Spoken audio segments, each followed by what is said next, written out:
Lakshmi Ramana recipes. ఈరోజు recipes అయితే super టేస్టీగా ఉంటాయండి. రాయలసీమ స్పెషల్ అండి, విలేజ్ స్టైల్ రెసిపీస్. ఒక పచ్చడి అలాగే వేపుడు అండి. వేడి రైస్లో కానీ రాగి సంగటిలోకి సూపర్గా ఉంటుందండి. ఈరోజు నేనైతే టమాటో పచ్చడి అండి, పచ్చిమిర్చి కాంబినేషన్తో అందులోకి కాకరకాయ వేపుడు చేశానండి. చేదు లేకుండా చాలా టేస్టీగా ఉంటుంది. నోటికి ఏమి తినబుద్ధి కానప్పుడు ఇలాంటి వంటలు అయితే సూపర్గా ఉంటాయండి. అందరికీ బాగా నచ్చుతాయి. ఇక్కడ మీరు టమాటో పచ్చడి చేసుకున్నప్పుడు కావాలంటే వేపుడుని మార్చి చేసుకోవచ్చు. నేనైతే ఈరోజు కాకరకాయ వేపుడుతో ప్రిపేర్ చేశానండి. ఈ రెండు రెసిపీస్ కూడా చాలా టేస్టీగా ఉంటాయి. రాయలసీమ స్పెషల్ అండి. కాబట్టి ఎలా తయారు చేసుకోవాలో చూసేద్దాం. ఇక్కడ ముందుగా టమాటో పచ్చడి కోసం ఒక 5 పెద్ద టమాటోలండి శుభ్రంగా కడిగి పెట్టేసేసాను. ఒక 10 నుంచి 12 పచ్చిమిరపకాయలు తీసుకోవాలి. అలాగే 2 మీడియం సైజులో ఉన్న ఉల్లిపాయలు. ఇంకా కాకరకాయ వేపుడు కోసం ఒక 1/2 కేజీ కాకరకాయని శుభ్రంగా కడిగి ఒక హోల్స్ ఉన్న గిన్నెలు వేసి పెట్టేసేసాను. ఇప్పుడు ముందుగా మనం పచ్చడి ప్రిపరేషన్ చూద్దామండి. స్టవ్ వెలిగించుకొని ప్యాన్ పెట్టుకొని పచ్చిమిరపకాయలని తుంచి వేసేసుకొని ఒక 1/2 టీ స్పూన్ నూనె వేసేసుకొని ఒక 1/2 టీ స్పూన్ ధనియాలు వేసుకొని ముందుగా ఈ పచ్చిమిర్చి ధనియాలని 1 నిమిషం ఇలా కలుపుకుంటూ మీడియం ఫ్లేమ్లో ఫ్రై చేసుకోవాలి. ఇప్పుడు ఒక 1/2 టీ స్పూన్ జీలకర్ర వేసేసుకోవాలి. అలాగే కొద్దిగా పచ్చి కరివేపాకు కూడా వేసేసుకొని ఇంకా కలుపుకుంటూ మీడియం ఫ్లేమ్లో ఒక 2 నిమిషాలు ఫ్రై చేసేసుకోవాలి. మరీ పచ్చిమిరపకాయలు ఏం ఓవర్గా ఫ్రై అవ్వాల్సిన అవసరం లేదు. చూడండి, ఈ విధంగా ఉంటే సరిపోతుంది. ఇప్పుడు ఇవి తీసి పక్కన పెట్టేసేసుకొని ఆ టమాటోల్ని కొంచెం మీడియం సైజులో ముక్కలుగా కట్ చేసి వేసేసుకొని 1 టీ స్పూన్ నూనె వేసేసుకోవాలి. చాలండి, నూనె ఎక్కువ అవసరం లేదు. ఇప్పుడు మీడియం ఫ్లేమ్కి హై ఫ్లేమ్కి అడ్జస్ట్ చేసుకుంటూ ఈ టమాటోల్ని ఫ్రై చేసేసుకోవాలి. టమాటోలు కూడా ఏం మరీ ఓవర్గా ఫ్రై అవ్వాల్సిన అవసరం లేదు. చూడండి, ఈ విధంగా ఉండాలి. అంటే వేగినట్టు ఉడికినట్టు ఉండాలి. ఆయిల్ కూడా ఎక్కువ అవసరం లేదు. చూడండి, ఇప్పుడు టమాటోలు మగ్గిపోయాయి.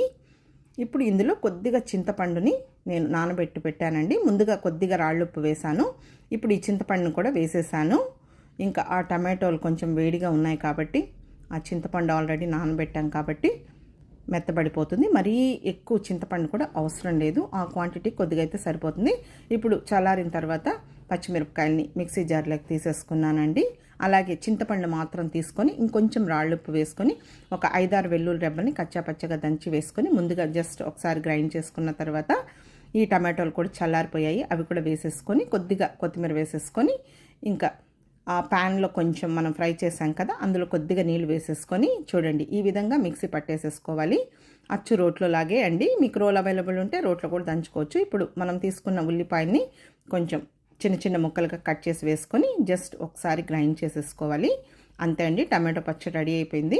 ఇంకా నేను ఈ లోపల ఈ కాకరకాయలను కూడా చూడండి ఈ సైజులో ముక్కలుగా కట్ చేసి పెట్టేశాను. ఒక బౌల్లోకి తీసేసుకొని కొద్దిగా రాళ్ళుప్పు వేసుకొని ఒక 1/2 టీ స్పూన్ పసుపు పొడి వేసేసుకొని ఇంకా ఈ కాకరకాయ ముక్కలకి ఇదంతా కూడా పట్టించేసేసి ఒకసారి కలిపేసేసుకోవాలి. కొంచెం లైట్గా మనకు పసురు వాసన ఉంటుంది, అలాగే చేదు ఉంటుంది కాబట్టి ఈ విధంగా మనం పసుపు ఉప్పు వేసి కొంచెం బాగా కలిపేసేసి ఫ్రై చేసామంటే చేదు ఉండదు. చూడండి, ఇప్పుడు ఇందులో నీళ్లు వచ్చాయి. జస్ట్ లైట్గా అలా పిండేసేసుకొని ఫ్రై చేసేసుకోవాలి. ఇంకా కాకరకాయ వేపుడికి చాలా నూనె పడుతుంది కాబట్టి ఇంకా నేనైతే ఈ విధంగా చేస్తానండి. ముందుగా స్టవ్ వెలిగించుకొని ప్యాన్ పెట్టేసేసాను. ఒక 3 టేబుల్ స్పూన్ల నూనె వేసాను. ఇంకా ఈ కాకరకాయ ముక్కల్ని ఒక 3 సార్లుగా కొంచెం వేసేసుకొని హై ఫ్లేమ్కి మీడియం ఫ్లేమ్కి కలుపుకుంటూ ఫ్రై చేసేసుకోవాలి. మరీ మనం ఎక్కువ ఆయిల్ వేస్ట్ చేసామంటే కాకరకాయకి చేదు ఉంటుంది కాబట్టి వేస్ట్ అవుతుంది. ఆ నూనెతోనే మనం ఈ కాకరకాయ ముక్కలన్నింటిని కూడా ఫ్రై చేసేసుకోవచ్చు. చూడండి, ఇప్పుడు ఈ కలర్లో వచ్చే వరకు కాకరకాయ ముక్కల్ని మనం ఫ్రై చేసేసుకొని పక్కన పెట్టేసేసుకోవాలి. మనకు కాకరకాయలు ఫ్రై చేయడానికి టైం కూడా ఎక్కువ తీసుకుంటుంది, అలాగే ఆయిల్ కూడా ఎక్కువ అవుతుంది. కాబట్టి మనం ఈ మెథడ్లో చేసామంటే చాలా క్విక్గా అలాగే క్విక్గా తర్వాత కాకరకాయలు కూడా మనకు కట్ అవ్వకుండా చూడండి క్రిస్పీగా ఫ్రై చేసేసుకోవచ్చు. టేస్ట్ కూడా చాలా బాగుంటుంది. ఇంకా అవి తీసి పక్కన పెట్టేసేసుకొని మిగిలినవి కూడా ఆయిల్లో ఫ్రై చేసేసుకోవాలి. మీకు చాలదు అనుకుంటే ఇంకొద్దిగా ఆయిల్ వేసుకొని కూడా ఫ్రై చేసుకోవచ్చు. నాకైతే ఈ ఆయిల్ సరిపోయింది. చూడండి, కాకరకాయ ముక్కలంతా కూడా ఫ్రై చేసి పెట్టేశాను. ఇంకా ఆయిల్ వాటికి సరిపోయిందండి. ఇప్పుడు 1 టేబుల్ స్పూన్ ఆయిల్ వేశాను. ఆయిల్ వేడెక్కిన తర్వాత 1/2 టీ స్పూన్ ఆవాలు, పోపు దినుసులు కొద్దిగా ఎక్కువగా వేసుకుంటే బాగుంటుంది. 1 టేబుల్ స్పూన్ మినప్పప్పు, 1 టేబుల్ స్పూన్ పచ్చిశనగపప్పు, 1/2 టీ స్పూన్ జీలకర్ర వేసేసుకొని ఇప్పుడు ఈ పోపు దినుసుల్ని మీడియం ఫ్లేమ్లో ఫ్రై చేసేసుకోవాలి.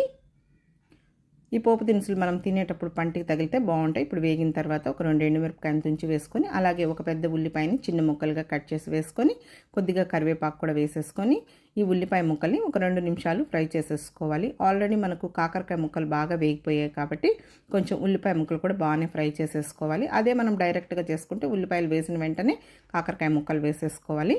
ఇప్పుడు కాకరకాయలు మనం ముందుగా వేయించి పెట్టుకున్నాం కదండి, ఉల్లిపాయలు వేగిన తర్వాత అవి కూడా వేసేసుకొని, ఇంకొక పావు టీ స్పూన్ పసుపు పొడి వేసేసుకొని జస్ట్ ఇదంతా కలుపుకుంటూ 1 నిమిషం ఫ్రై చేసేసుకోవాలి. ఆల్రెడీ మనకు కాకరకాయలు వేగిపోయాయి. ఇప్పుడు ఒక 10 వెల్లుల్లి రెబ్బల్ని కచ్చాపచ్చగా దంచి వేసుకొని, 1 టీ స్పూన్ కారం పొడి, 1/2 టీ స్పూన్ ధనియాల పొడి వేసేసుకొని, 1 టీ స్పూన్ పుట్నాల పొడి అండి కొంచెం కచ్చాపచ్చగా దంచి వేసేసుకోవాలి. నేను ఎక్కువైతే ఈ మెథడ్లోనే ఫ్రై రెసిపీస్ చేస్తానండి, బాగుంటుంది.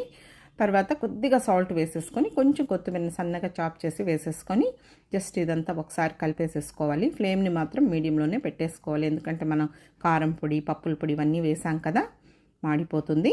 అంతే అండి. ఇప్పుడు స్టవ్ ఆఫ్ చేసేసుకోవాలి. కాకరకాయ వేపుడు కూడా రెడీ అయిపోయింది.